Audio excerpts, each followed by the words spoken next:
All doing very well today. Get this hair off the microphone.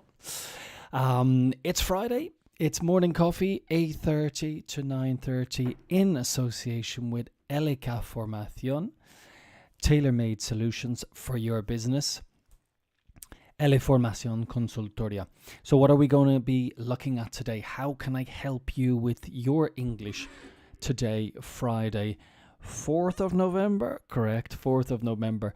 Well, we're going to look at some, obviously, vocabulary. And as you can see at the top of your screen, we're going to be looking at expressions, pronunciation, the news, and so on. So let's get into it. I wanted to look first at what happened yesterday when we wrap up the news. So to finish the news yesterday, which was Thursday, what I'm going to do is I'm going to get rid of this earth over here. I have to do everything. I have not got the hotkeys organized yet. So let me just double check and make sure we get you guys seeing the window you're supposed to see. And as I can see on the screen, it's not there. So I'm going to put this up here and we'll try and make sure that you guys can see this window. If not, we're going to be in trouble. Okay, so, well, let me explain first. I have an idea. I'm going to have to get rid of this because it's not coming up on the screen. And this is what we're doing is, it's called troubleshooting. And troubleshooting in English is when you have a problem and you need to fix the problem by removing the other problems, let's say. Is it this? No. Is it that? So what I need to do here is I need to capture a window. And there we go. So, but the problem is it's above my image. So I'm going to just bring it down here. And there we go. That looks a bit better.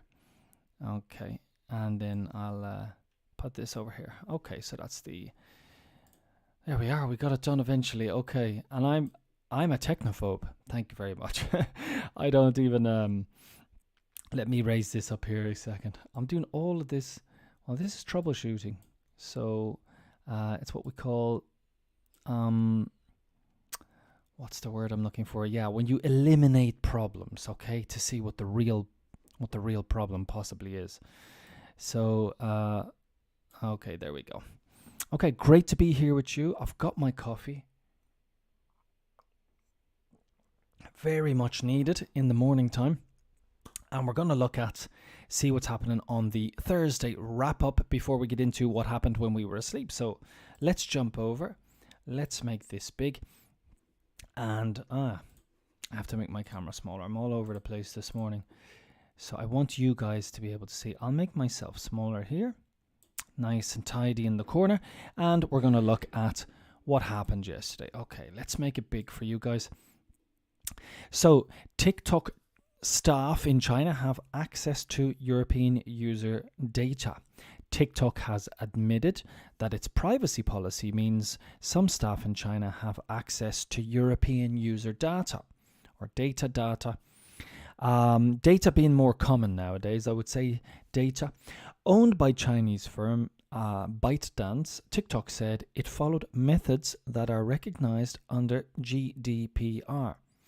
Leaders in the UK and US have raised concerns that data could be shared with the Chinese government. Well, I was looking at, I had a look at one of the comments, and one of the comments that came across on LinkedIn was that European apps, American apps are using data from people and sharing it with possibly their governments. So if it's good enough for them, why would we not understand if the Chinese government is doing it? Seems pretty logical, or these firms are giving their information.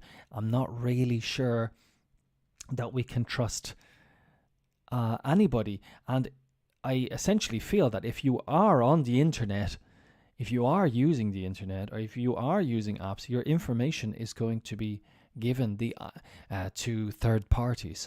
The idea that you could possibly be on the internet and expect privacy doesn't really make much sense to me. We would all like privacy, but getting it is something else. Now, I want to see what GDPR stands for. What does GDPR stand for? And let's have a look.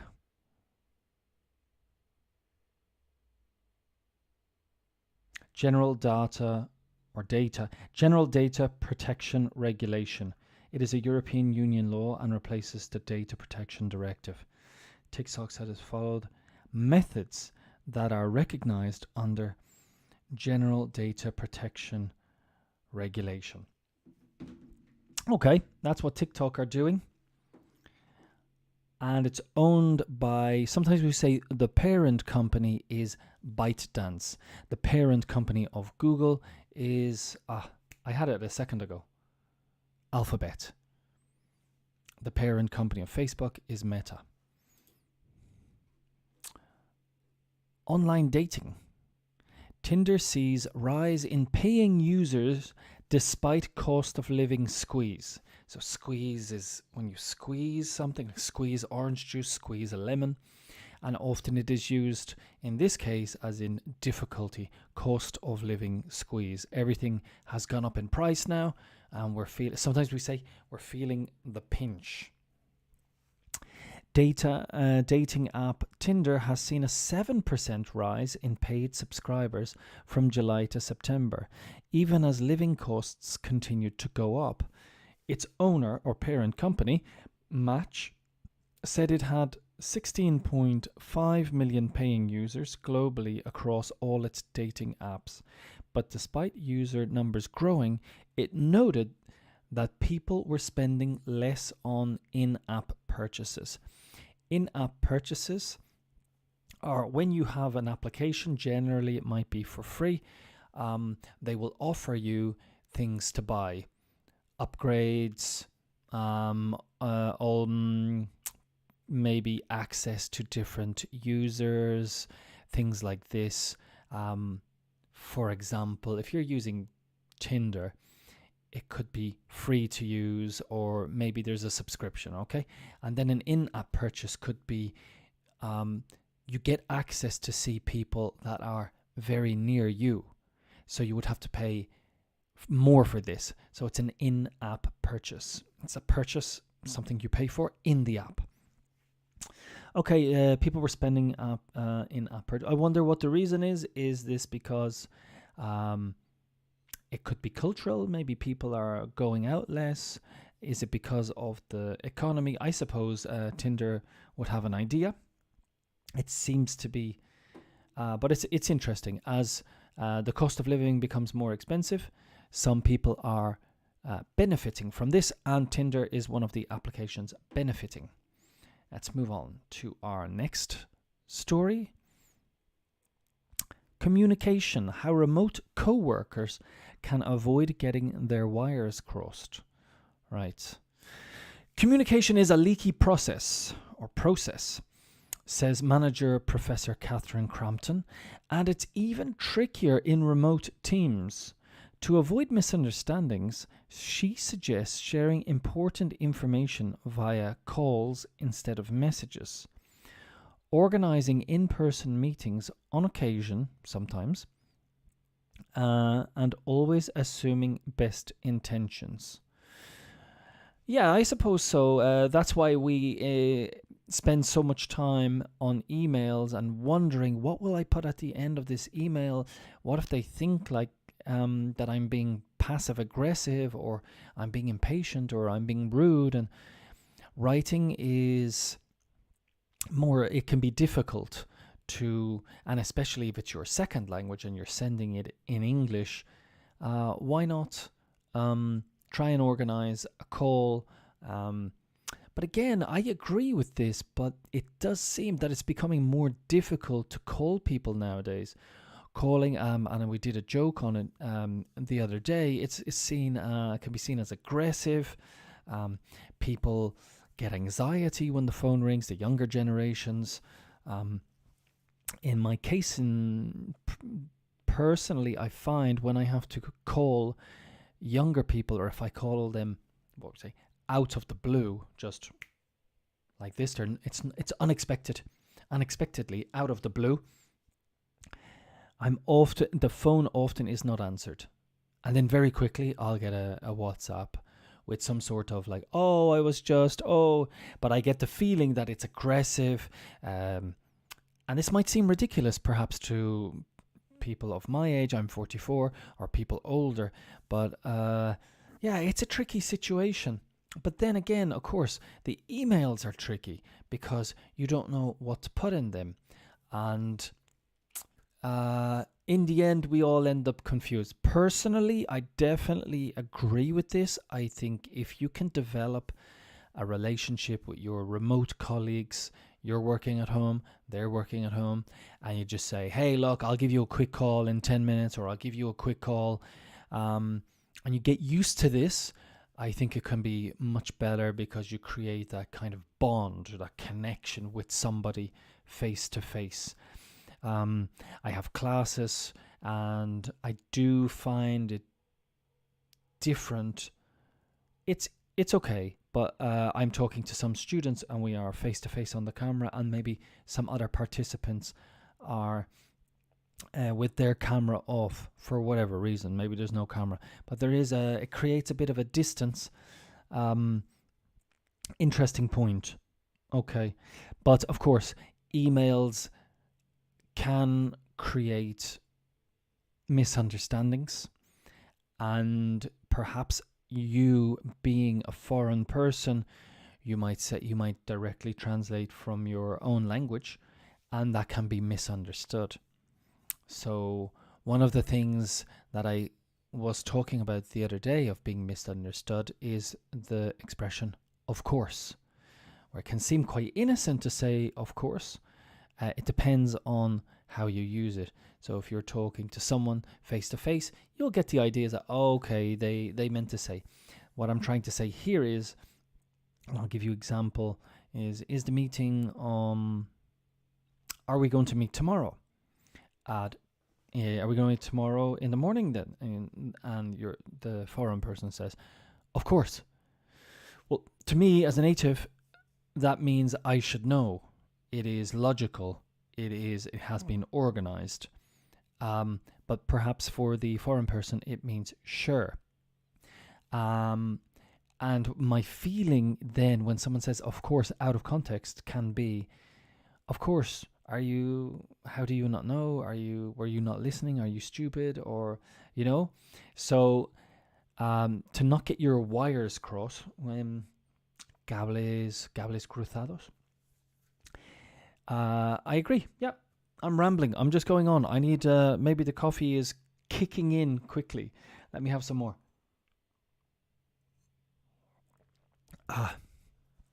It's not the best coffee, but as we say in English, it does the trick. So what I'm going to do, and what I'm trying to do in these streams, is just get you used to listening, to improve your listening. I'm going to be just talking naturally, so I will be giving you lots of expressions. And to kick in is to take an effect. Okay, right, let's move on to our following slide. Idea of the day: business leaders should give young people a voice. The old guard can positively shape young people by investing in their moral compass and involving them in decisions that impact their future, says I don't know if it's Deltares or Deltares, CEO Anmike Niehoff. Okay, so sometimes when we have a difficult name or something difficult to say, we say, that's a mouthful.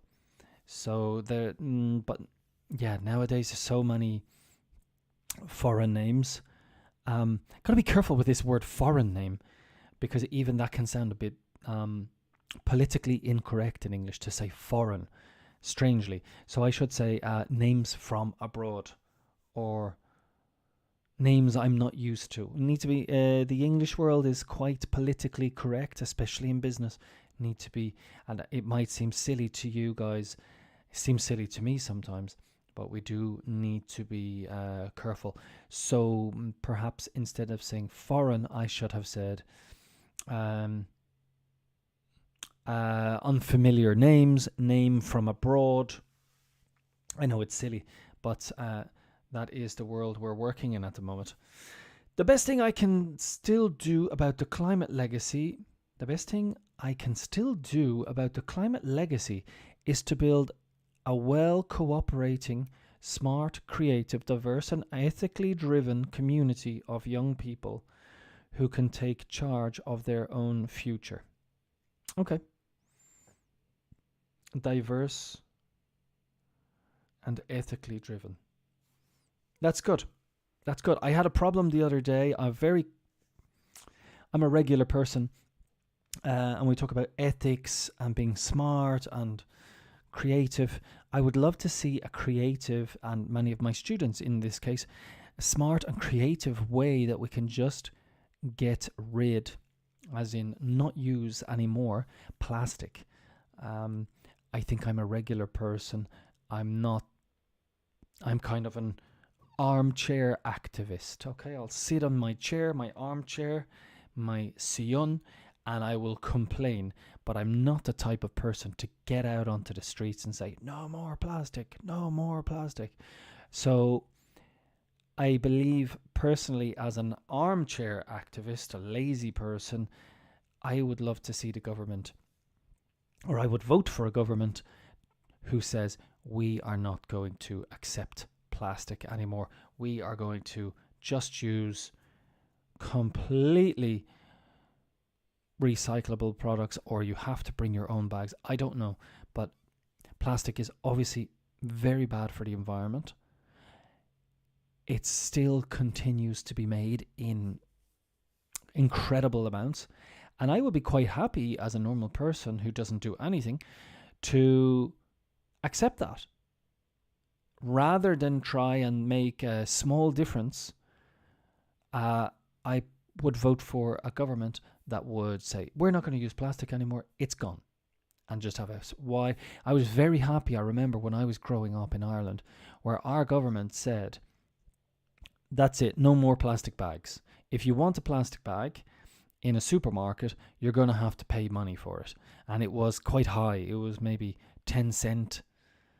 So, when you do your weekly shopping or your weekly shopping was generally the way we did it in Ireland and the UK.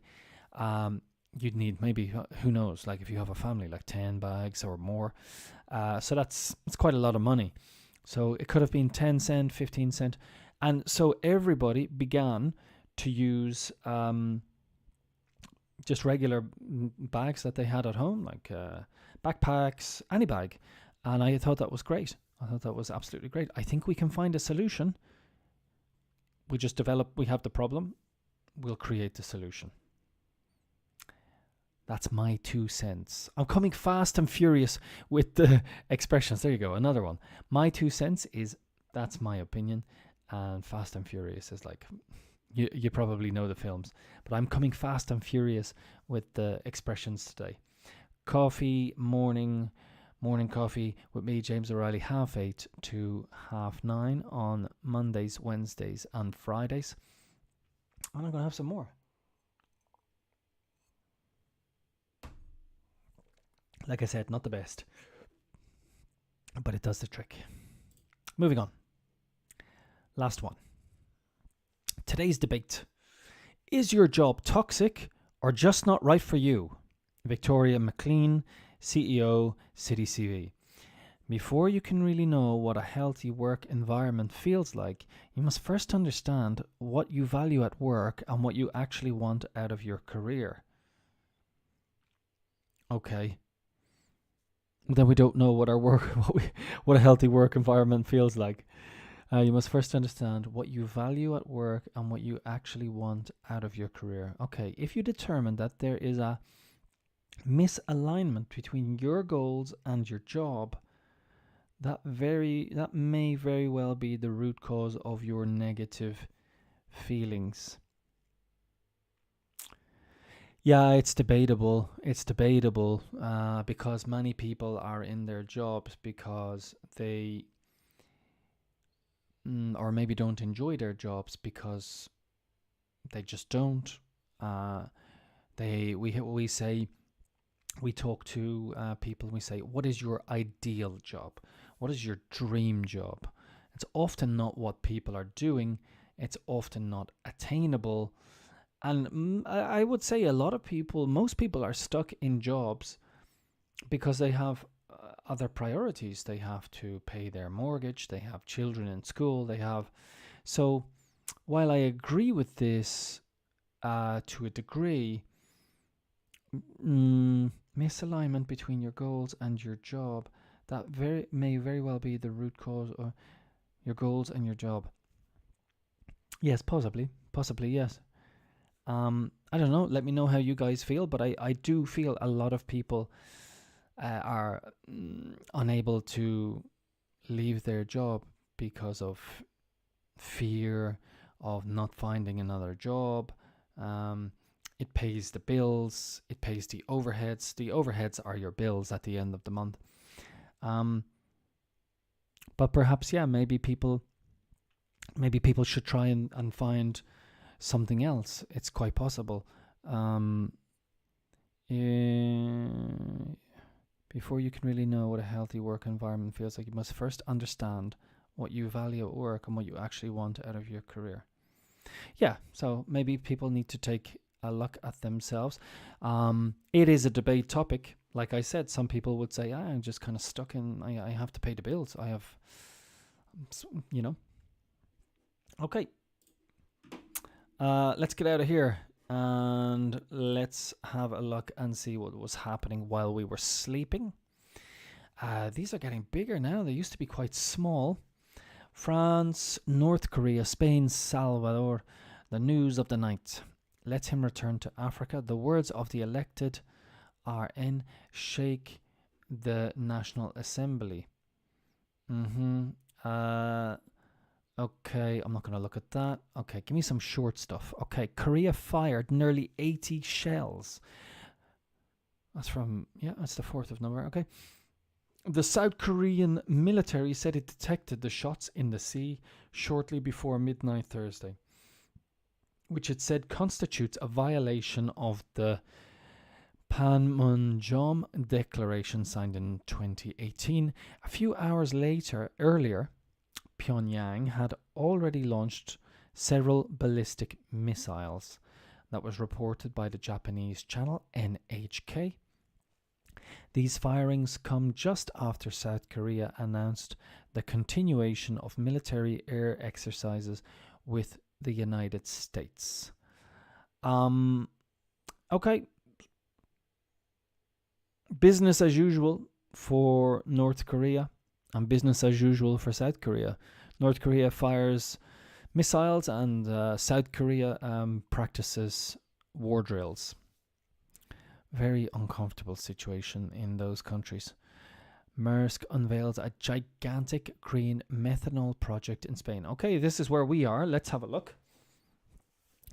The maritime transport giant and the Spanish government presented a €10 billion project on Thursday to develop this biofuel, a mixture of carbon dioxide and green hydrogen, considered strategic for decarbonising maritime transport.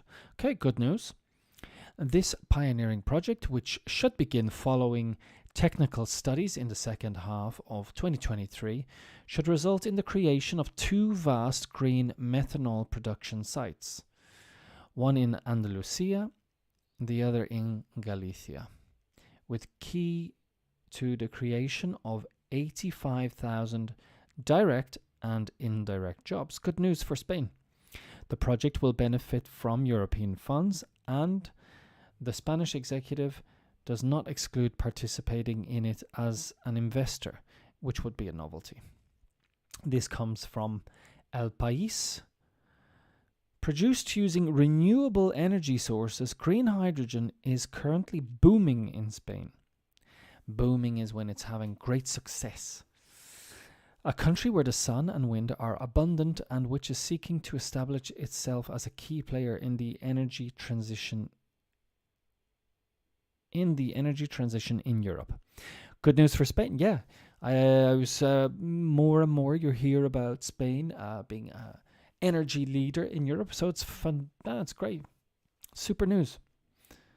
Let's see. I have a regular car that runs on petrol, and I'm thinking, yeah, now with this move to electric, I don't really see electric as sustainable either.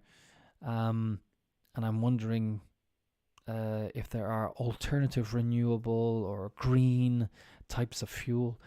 I'm not sure. I don't really know much about hydrogen, but it would be great if we could just have this green fuel. Get rid of plastic, green fuel, everybody's happy. El Salvador destroys tombstone of gang members to prevent them from becoming places of worship. A tombstone, which I will show you here. Tombstones. I'm going to give you the translation while I tell you what it is.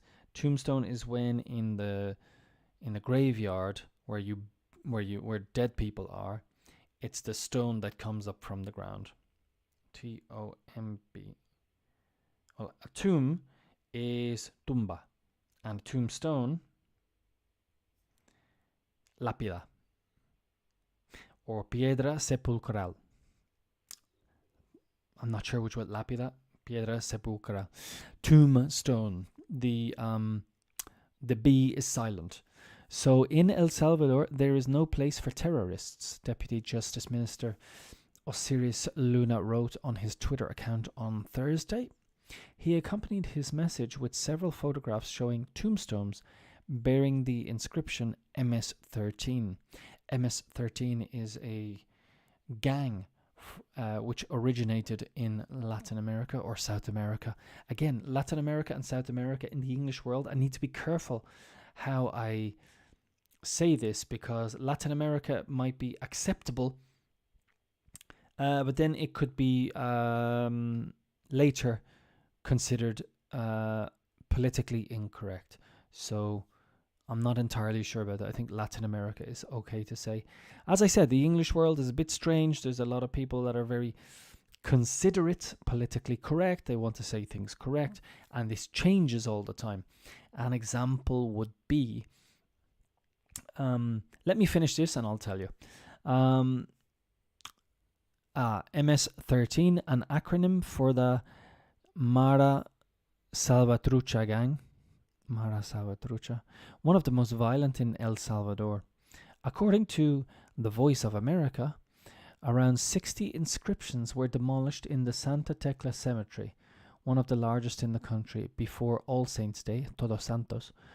More than 55,000 suspected members of criminal gangs, the dreaded Maras, have been arrested since the proclamation at the end of March by President Nayib Bukele of the war against these gangs, which rained terror in the country. So this is a gang that I'm not sure if it originated in El Salvador exactly, but perhaps, and it has moved all the way up through the countries, the other countries in Central America, up through Mexico and into the United States. And you see people with the tattoos and so on. Perhaps I'll get a video here quickly to show you in a moment. But like I said, when we're talking about political correctness, it's something I hear. Sometimes I'm talking to my students and I think, now definitely my students are becoming more international, working with international companies, and it's people are more relaxed here in Spain anyway, and need to be careful in an environment where you're dealing with English speakers who don't speak two languages in general. So often they won't understand why you said something. You could be translating directly from your own language. And as I said, we don't really learn languages. We don't know why you would say something. So an example of this, for example, is when I was growing up, black people were called colored people. That now, and maybe to say black people at that time was considered racist. And to say colored people was considered correct. That has changed now. And black people are, let's say, black people are called black. And colored people is racist. So we're talking about 2022. So if you say that person is colored, a colored person, and that is racist, and do avoid saying that. However, in the United States, which will be adopted by the UK as well, now black people are black, and more mixed people, we're talking about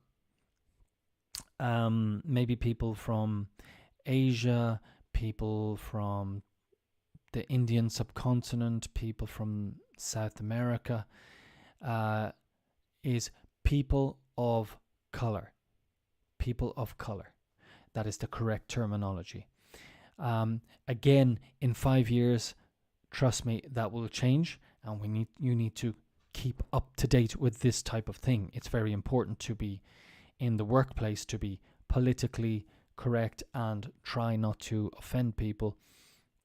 And I will try to keep you up to date when I find out about these things. So, people of color is the correct terminology. And I have to find out, because in the United States, you can say, for example,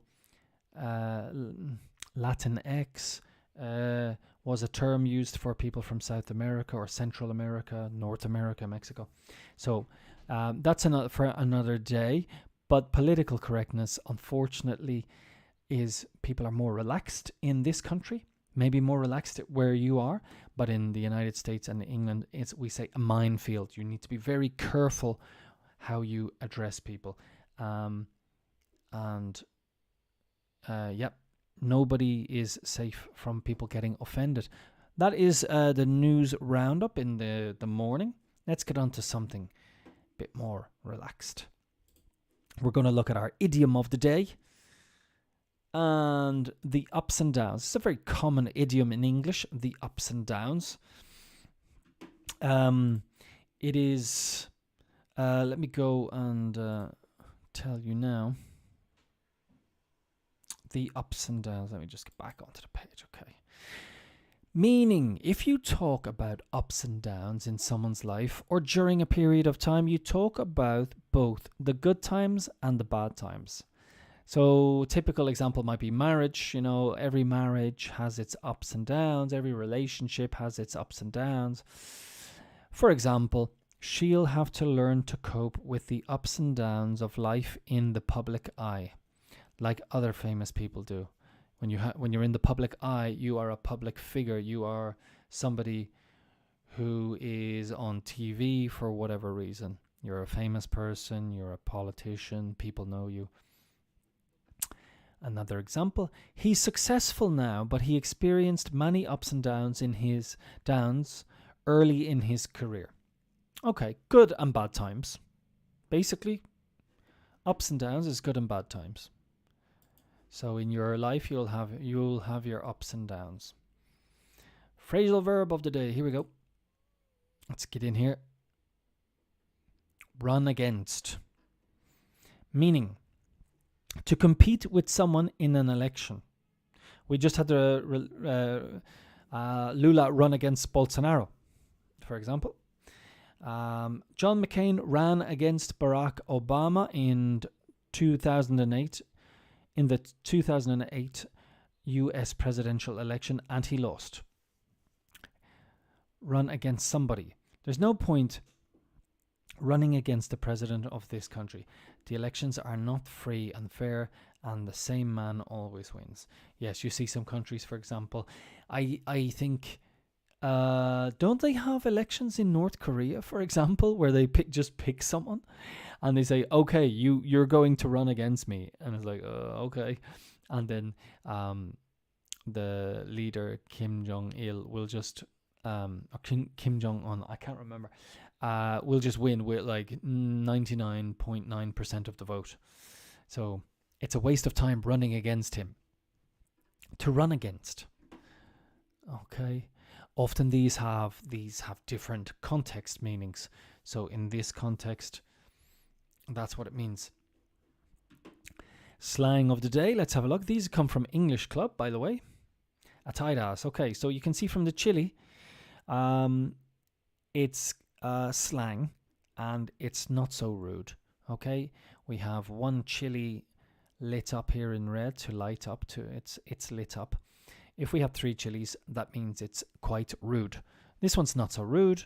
In America, it's more American English, I would say. Do we have the flag? Yeah, American English, meaning somebody who spends as little money as possible, a miser, somebody who's repressed and very strict about following society's rules. Okay, so there's 2 meanings here. I would normally say the first one, somebody who spends as little money as possible, a miser. And 2, somebody who's repressed and very strict about following. Okay, let's have a look at the examples. Our boss is a real tight ass. We never get a Christmas bonus. Don't be such a tight ass, Rob. Let yourself have some fun for a change. Okay. More often, I would just say used in the first example of like tacaño, tacaña, this type of thing. One thing that I feel sorry for my students here in Spain is because at Christmas time, you guys traditionally get a hamper, which is the cesta, with all the jamón and all the nice goodies. And I was quite surprised at this because where I come from, having worked in London and having worked in Ireland, this is something you can win. Maybe in a competition, it's a prize, but it's not like a bonus. And I feel pretty bad when I see a merger, for example, with the main company being from the UK, and you're just like, that this will be seen as unnecessary, and the owners can be seen as tight asses when they come from different countries. I think it's a pity. I think the companies should take care of their employees. But now, maybe and I still see it here in this country of people being respected by their company. Your boss knows your kids, your boss knows your family. Your company cares about you.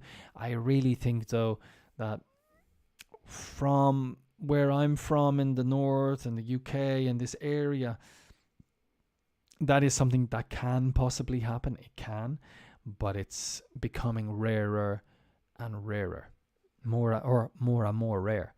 And people move around company following the money, following what we talked about earlier in LinkedIn, your kind of an alignment of your goals and how you feel at work. So yeah, a pity, but that's life. Es así la vida. That's life. Right, a tight ass. Okay, tacaño, which I heard here in Spain that the people from Catalonia are the tight people. Where do you think the tight people here are in Catalonia? You can tell me. Maybe the Catalans say it's I don't know, somewhere else in Spain. Where do you think they say in the United Kingdom the tight people are from? Any idea? So someplace in the UK. Well, when I was living in London, it was very commonly said that the people from Scotland were the tight asses. They were the tight people. So, and then where I'm from, there's another area we generally choose a place in our own country, and we have an area. So I think it's quite common when you go to different countries, you say, oh, those people are like this. Oh, those people are very generous. Oh, those people are secretive, or those people are tight. Is it true? I don't know. Where do these prejudices come from? Stereotypes. Right, let's move on to our final one, which is, that was a slang, a tight ass. Don't be such a tight ass. Okay. Try and use it. It's good. Saying of the day. Often these ones. All right. Dead men tell no tales. People who are no longer living cannot give evidence.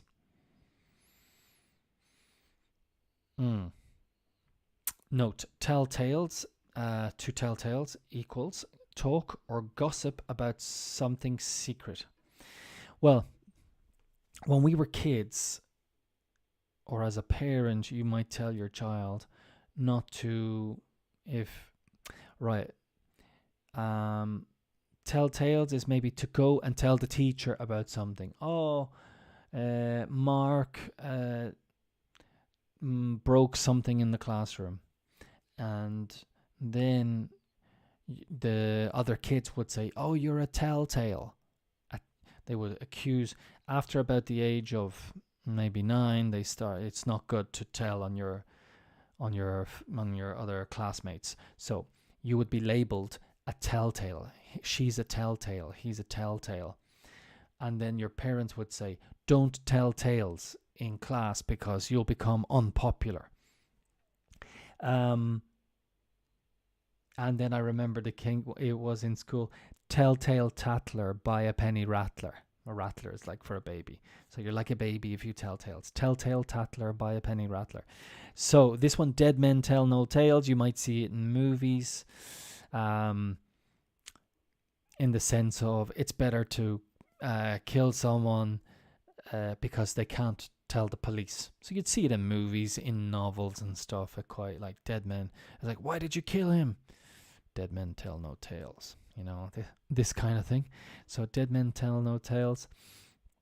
And yes, tell tales is talk. Yeah.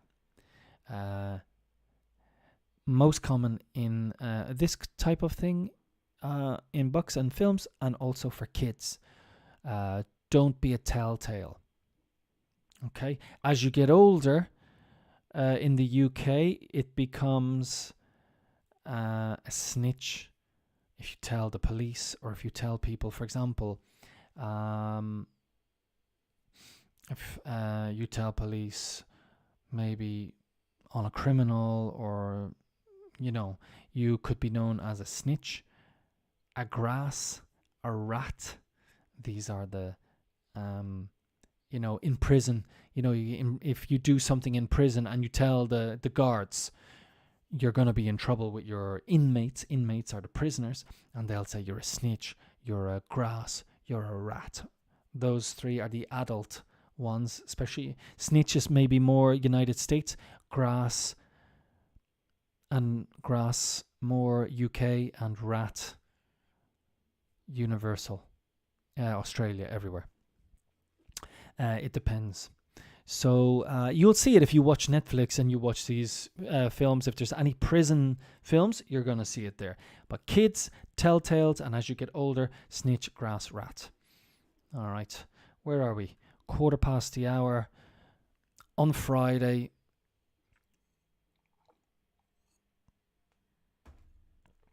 Get the coffee into you. Okay. I had these articles lined up.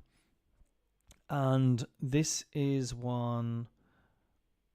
A finance executive, 57, wins £125,000 in age discrimination case after the CEO, chief executive officer, 29, told her, calm down, don't let the hormones get out of control. So in this sense, what it means is the woman is 57, Louise McCabe, and they're having have a meeting or something, and then he's a CEO, quite young to be a CEO, 29. Am I age discriminating here? He's too young to be a CEO.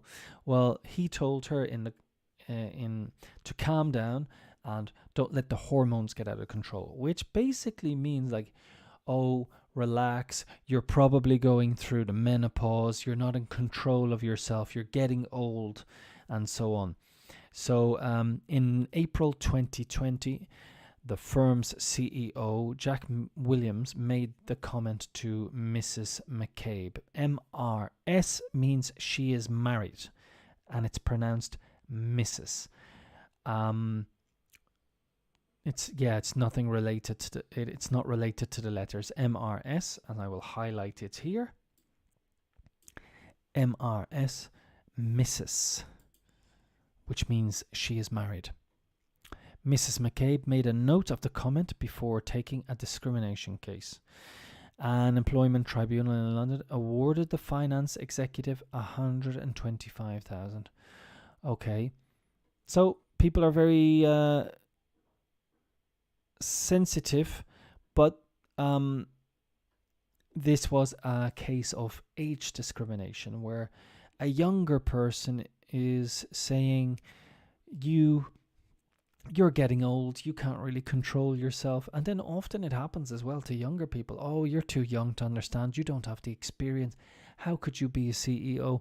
So we say it works both ways. Let's have a look at the start of this anyway. A middle-aged female finance executive has won £125,000 in an age discrimination claim. Now this is, okay, I need to explain this here for Spanish speakers. A claim is when you're looking for money. Insurance claim, age discrimination claim. Why is it? Okay, anyway, it's over there on the left. When you're making a claim for money, it's not like a complaint. Okay, I often hear my students, when they want to say complaint, they'll say a claim. A claim is for money. A claim is for like insurance, or in this case, a discrimination case. Her young boss told her, calm down, don't let the hormones. Ms. McCabe is 55 when tech CEO Jack Williams made the remark during a heated exchange. A heated exchange is an argument. We can start having we can start talking, and then it can turn into an argument. And a different way to say an argument is a heated exchange. Don't get it confused with discussion. Discussion is a false friend for Spanish people or Spanish speakers. A discussion in English is a chat, a talk. It's absolutely fine. It's focusing probably on a discussion about whatever you're talking about. It's absolutely fine to say this in English. It's a false friend. It is not an argument in English. But if you put the word heated in front of anything, it means kind of argumentative. Heated exchange, heated debate, heated discussion. Okay, then it means it's argumentative. But just in general, a debate, an exchange, a discussion. It's a company meeting, an employment tribunal heard. A tribunal is kind of where it is not it's not in front of a judge, it's more in front of like a board of a panel, and they will decide who wins. The 29-year-old entrepreneur, empresario, viewed older people as not familiar with the IT business and regarded finance director Mrs. McCabe as a menopausal woman, a judge found. Okay, so that's what we were saying. Viewed older people as not familiar with the IT business. How old is she? She's 57. Yeah, I can imagine that he would think that, okay, this is the woman. Another thing we spoke about the other day was, as you can see in this picture, well, this is a picture of her. I'm not sure if her hair is dyed or if it is just to dye is to put a color in, or if it is left natural. And we were talking about this the other day, of like women leaving their hair go naturally grey and not feeling pressured into making themselves appear younger. And then of course you're going to look older, but that's okay. It should be okay. There should be no problem with this. But then of course you get people who maybe are younger and they judge you because of this. And this CEO has decided this woman's older, she's 57, she doesn't know. And let's have a look. The startup, which has offices in Belfast and Leicester, pronunciation here, very difficult for most people. Aye, get away. Leicester. Doesn't make sense. It's not Leicester. Leicester. Offers retailers help with their business through artificial intelligence, inteligencia artificial, AI, IA, software, and assist with the distribution of goods. The tribunal was told in January. Okay, so this is the CEO, startup Salazar, Jack Williams, 29. Okay. The tribunal heard anybody. Okay, so this is, well, it's quite common. It's controversial. There's always these employment tribunals going on. But yeah, I want to know about in your country, is age discrimination a real thing? Is it realistic? Perhaps people that are 57 are not as tech savvy. Savvy means knowing about stuff. Maybe not as tech savvy as the younger people. Maybe they're past it. Obviously, he felt so. He made a mistake.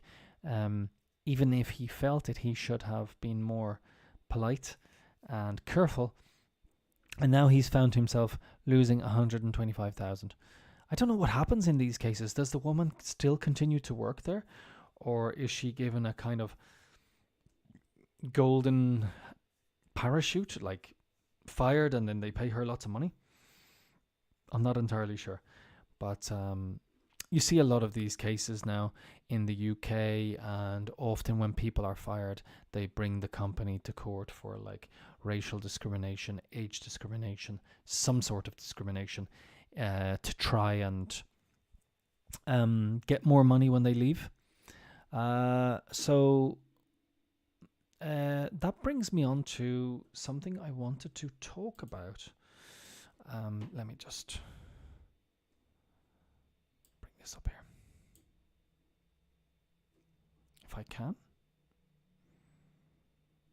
Okay, it's not. Ah, yeah, okay. There we go. But I'm gone. Right. No, what I wanted to talk about just there in relations is, as we wind down, we're coming into the weekend.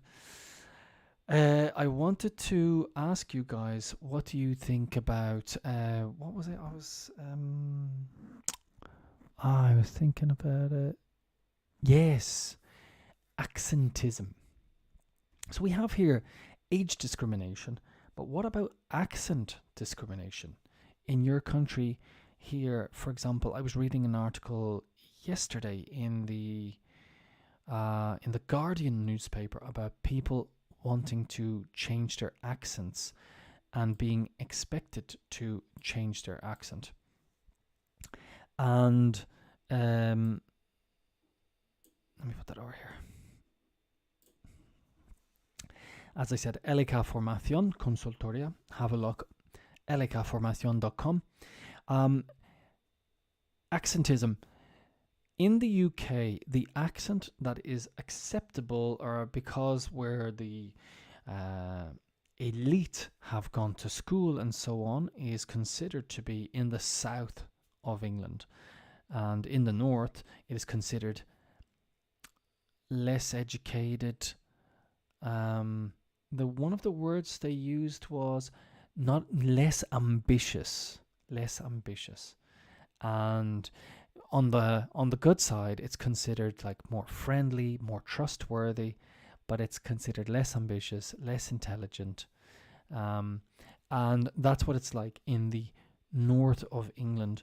It's so the article was about people going to voice coaches to have their accent changed and the things it can mean and so on.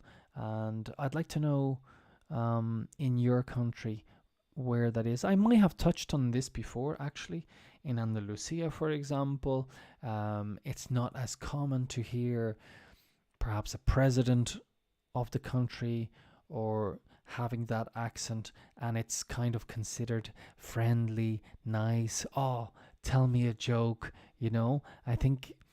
And the BBC is tackling this by moving up to the north of England, which has a very distinct accent, and it is related. So it does seem to be something that is discrimination does happen as well. And a lot of people in the UK will come from Liverpool or Manchester, let's say up around the northeast, Middlesbrough, Sunderland, very typical northern accents. But can often be seen as less serious, less ambitious, less educated. And I think it's ridiculous. And I hope, and I'm sure in most other countries, it does happen. But how can you tackle this? What can you do? If you are putting lots of money into your own education or your children's education, and then that if your child has a regional accent, already it's something against them. One thing I found, for example, which was useful when you go to other countries, is nobody knows your accent. So when I come to Spain, nobody would ever, when I speak English, it's like you speak English, but it's just, nobody would notice a regional accent. Or perhaps if I grew up in a poor area or an inner city accent. Well, I was talking about this the other day, where people are saying swallowing the T's and so on. Accentism, it's a real thing, and we'll touch on it more and more as we talk about it. Where does it exist in this country? Have you changed your accent? Have you gone to a voice coach? Is it something that's necessary if you want to get ahead in business, for example? If you want to be a CEO, if you want to climb the ladder? That's something we can talk about as we go on. It is we have age discrimination and accentism. Often overlooked. Overlooked means not taken seriously, but it is a real thing. So I have been James O'Reilly here with Morning Coffee with me.